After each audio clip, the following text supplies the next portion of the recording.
This is my podcast for the print collection assignment for LME 508. I did my field observation in Jessamine Early Learning Village. It is a school of kindergarten and preschool students. It has 654 kindergarten students and 288 preschool students. The school is predominantly white, but the other three main groups would be Asian, African American, and Hispanics. The school has a 6% ESL population, and we are fortunate enough to have one full-time library media specialist and one part-time library media specialist. The reference collection contains 3,641 books. The books are mainly in the pure sciences and social sciences section of Dewey Decimal categories. And the big downfall is that the average age of the books are 19 years old. So most books got around 1996 and just brought over from the old school to the new school that we are in now. So the main thing when finding books is I was looking for books that would help update the selection of books for the students as well as the selection of books for the teachers. The geographical references I chose were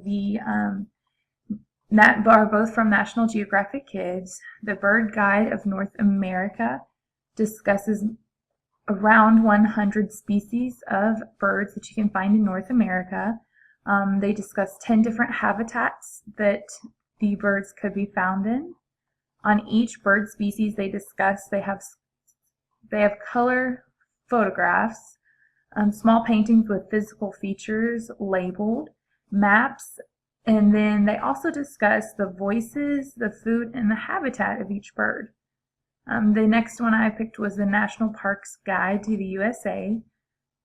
This book is divided into the regions of the United States, and it gives information on all the national parks. It gives tips on exploring, facts on animals, maps. It lists different cool things to do.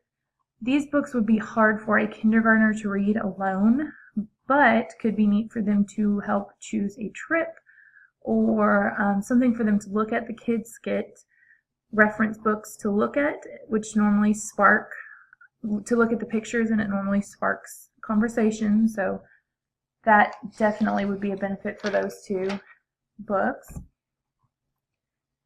Next, I have the encyclopedia, My World of Discovery. This book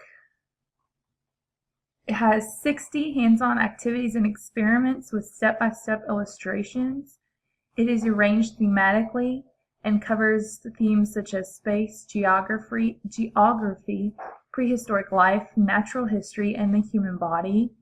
It's age appropriate for upper elementary, 3rd, 4th, and 5th grade, but has wonderful illustrations in it. There's an index, and the illustrations are great for the visual and ESL learners, and then your non-readers, which you will find in kindergarten.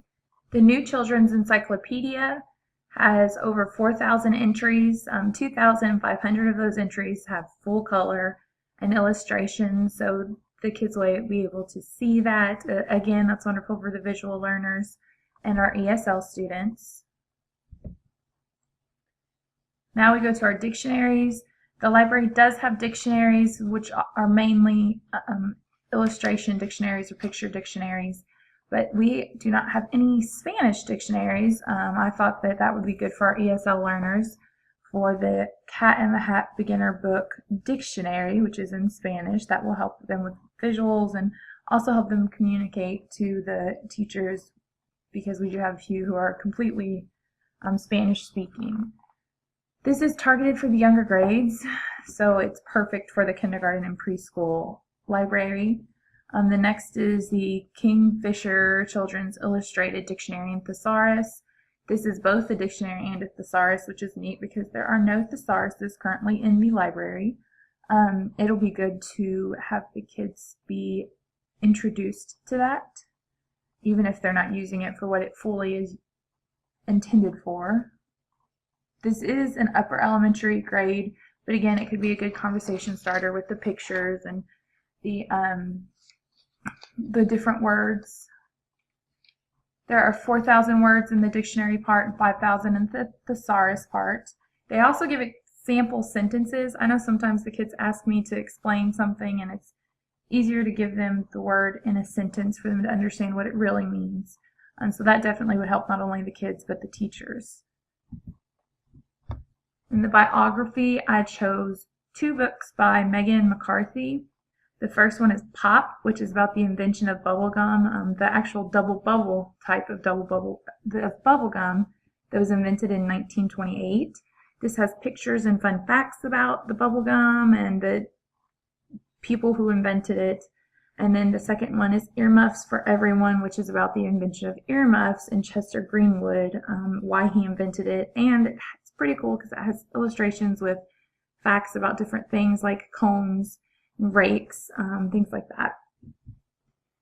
The book Here Come the Girl Scouts is about the founder of Girl Scouts, Juliette Gordon Low. This talks about how she decided she wanted to make the Girl Scouts and what they are all about. It also includes parts of the original handbook.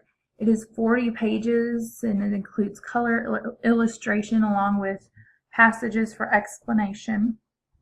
For handbooks, I found the Oceanology Handbook. It is written like a journal. It follows a boy on his voyage around the world. There are colorful pictures that help present the information on the sea creatures, the different facts of sea life, how volcanoes are formed, and it also includes maps. The next handbook I found was My Little Handbook of Experiments. This is a book of 54 experiments on water and light and ecology.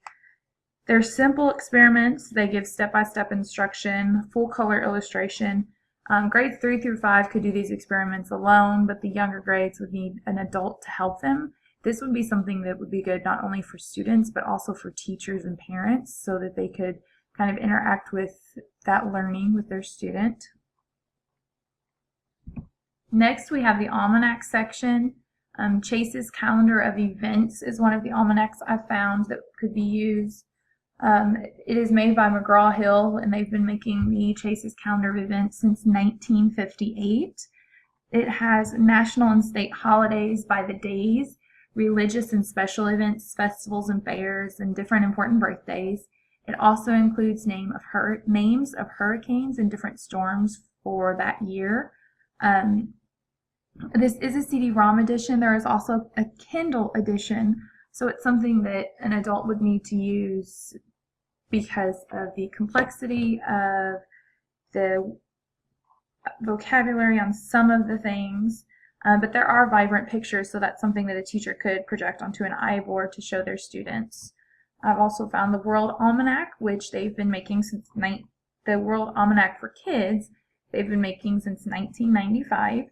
It includes pictures, passages, trivias, game, all of these things to catch the reader's attention and interest, and it tells them just about different things that happened in the year of 2014. The last category is a bibliography. These books would be something that would be best for the teachers in the school, along with the librarian. The library media specialist says that the teachers don't use the resources. I thought if we updated or added to, that might help the teachers use it, and also kind of to promote what is available would also be another way to get the teachers to use the reference section set aside for them. First, I found something funny happened at the library. It's a way just to create a humorous library atmosphere. It also could be used for a teacher to create a reading area or a read aloud time throughout the day. It's a collection of ideas of how to keep the reading time fun, how to warm up the audience, choose age-appropriate materials, use facial expressions, and also props. The other book I found was Popular Series Fiction for K through 6 readers. It's pretty neat. It has 1,200 different series for kids. It describes the series and its appeal and key characteristics. It also describes the publisher, the grade level, the genre, and the number list of titles with the publication dates. So it's a lot of stuff that you can that you need to know.